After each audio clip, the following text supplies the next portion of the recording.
ya fuera como el pequeño bebé en el pesebre de Belén, o como el Salvador que sanaba a los enfermos, resucitaba a los muertos y aplicaba el bálsamo del amor sobre las heridas de los errores, el Cristo presente en Jesús vivió entre los seres humanos como uno más, para que también ellos pudieran aprender a vivir como dioses. Para llegar a comprender la magnitud de una encarnación divina, es preciso entender el origen y la naturaleza de la conciencia que se halla encarnada en un avatar. Jesús se refirió a dicha conciencia al declarar: «Yo y el Padre somos uno», y también cuando dijo: «Yo estoy en el Padre y el Padre está en mí».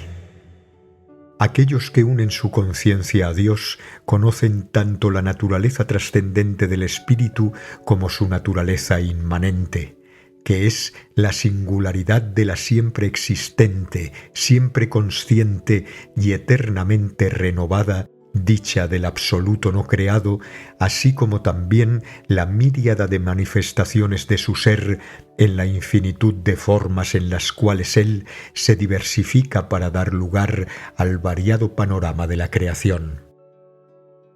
Hay una distintiva diferencia de significado entre Jesús y Cristo.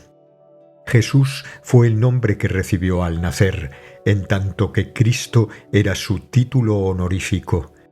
En el pequeño cuerpo humano llamado Jesús se produjo el nacimiento de la vasta conciencia crística, la omnisciente inteligencia de Dios que está presente en cada elemento y partícula de la creación. El universo no es el simple resultado de la unión azarosa de fuerzas vibratorias y partículas subatómicas, tal como sostienen los científicos materialistas, es decir, una combinación casual de sólidos, líquidos y gases que da origen a la Tierra, los océanos, la atmósfera y las plantas, todos ellos armoniosamente interrelacionados para proporcionar un hogar habitable a los seres humanos. Las fuerzas ciegas no pueden organizarse por sí solas para producir objetos inteligentemente estructurados. Así como se necesita de la inteligencia humana para verter agua en los pequeños compartimentos de un recipiente adecuado y luego congelarla con el fin de obtener cubitos de hielo, así también podemos reconocer las manifestaciones de una oculta inteligencia inmanente que opera en la fusión de las vibraciones para dar lugar a formas cada vez más evolucionadas en todo el universo. ¿Acaso podría haber algo más milagroso que la presencia evidente de una inteligencia divina en cada partícula de la creación? Podemos vislumbrar esa presencia en el modo en que un árbol enorme emerge de una diminuta semilla, en los incontables mundos que giran en el espacio infinito, sujetos a una elaborada danza cósmica mediante la regulación precisa de las fuerzas universales, en el modo en el que el cuerpo humano, tan maravillosamente complejo, se desarrolla a partir de una única célula microscópica, se haya dotado de una inteligencia consciente de sí misma y se sostiene por medio de un poder invisible que lo sana y le da vitalidad. En cada átomo de este asombroso universo, Dios obra milagros constantemente y, sin embargo, los hombres de mentalidad obtusa no saben valorarlos. Cristo es la infinita inteligencia de Dios que está presente en toda la creación. El Cristo infinito es el Hijo unigénito de Dios Padre, el único reflejo puro del Espíritu en el reino de lo creado. Esta inteligencia universal, Kutasha Chaitanya o conciencia de Krishna, según las escrituras hindúes, se manifestó plenamente en la encarnación de Jesús, Krishna y otros seres iluminados, y puede también manifestarse en tu propia conciencia. Trata de imaginarlo. Si toda tu vida transcurriese en esta sola habitación sin tener ningún contacto con lo que se encuentra más allá de sus paredes y sin saber siquiera que existe alguna otra cosa, seguramente dirías que este es todo tu mundo. Sin embargo, si alguien te condujera al mundo exterior, descubrirías que las dimensiones de tu mundo son en realidad insignificantes. Lo mismo sucede con la percepción de la conciencia crística. El alcance de la conciencia mortal es en comparación como observar solo la superficie que ocupa un diminuto grano de mostaza y excluir el resto del cosmos. La conciencia crística es omnipresencia, es el Señor que habita en cada poro del espacio infinito y satura cada átomo. La conciencia de una hormiga se limita a las sensaciones que experimenta en su pequeño cuerpo. La conciencia de un elefante abarca por completo su imponente figura. Si 10 personas tocaran 10 partes diferentes del cuerpo del voluminoso animal, éste percibiría simultáneamente las sensaciones provenientes de cada uno de esos puntos. La conciencia crística se extiende hasta los confines de todas las regiones vibratorias. La totalidad de la creación vibratoria es una exteriorización del espíritu. El espíritu omnipresente se halla escondido en la materia vibratoria del mismo modo que el aceite está oculto dentro de la aceituna. Al prensar el fruto aparecen en la superficie minúsculas gotas de aceite. De igual manera, el espíritu, manifestado individualmente en cada alma, emerge de la materia en forma gradual mediante el proceso de evolución. El espíritu se expresa en los minerales y las piedras preciosas como belleza y fuerza química y magnética, en las plantas como belleza y vitalidad, en los animales como belleza, vida, poder, movimiento y conciencia, en el hombre como entendimiento y poder en expansión, y en el superhombre el espíritu retorna a la omnipresencia. En cada fase evolutiva, por consiguiente, el espíritu se expresa en mayor medida. El animal se ha liberado de la inercia de los minerales y de la fijeza de las plantas para experimentar, por medio del movimiento y de la conciencia de los sentidos, una porción aún mayor de la creación de Dios.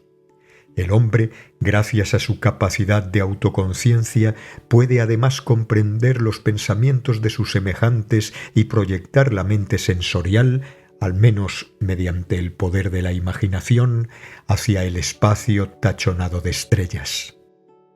El superhombre expande su energía vital y su conciencia desde el cuerpo hasta abarcar el espacio entero y siente como parte de su propio ser la presencia de todos los universos del vasto cosmos, así como también cada minúsculo átomo de la Tierra. En el superhombre se recupera la omnipresencia perdida del espíritu, que se hallaba implícita en el alma como espíritu individualizado.